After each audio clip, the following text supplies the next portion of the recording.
This is Mike. Are there any bounds on how far away you get from your core industry? No, that's a really great question. We're working with a large company right now in a very rapidly declining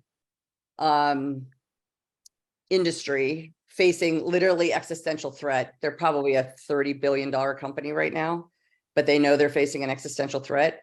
And they're trying to move from a very unhealthy product that they have been promulgating for many years to a basically creating a completely new company.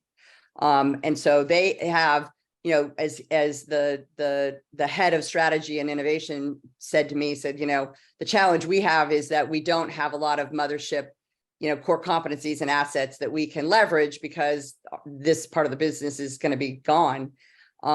And I said, no, that's not totally true, right? Let's go do what we call an asset jam and look at what you've got.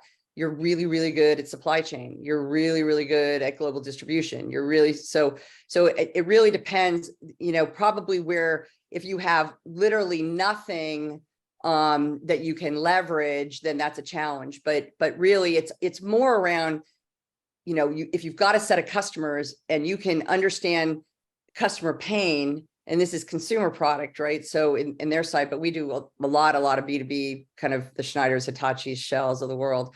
So it really is understanding those customers, and because you own those customers, understanding their pain, figuring out what you can leverage, if you can leverage that, and then thinking and placing that series of small bets so that you can actually test it.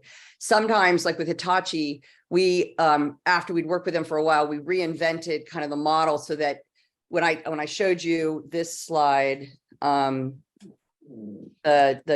incubation slide. Sorry, I'm trying to get this thing. I'm going to escape out of presentation mode. I'll just go do it this way. We sometimes, with some companies, if they want to go really far afield from their core, instead of like going straight through with one idea, finding customer pain, then going to the product, service, design the business, what we'll do is we'll do a series of we'll teach you how to do, or you guys can do on your own, customers, what we call customer development sprints.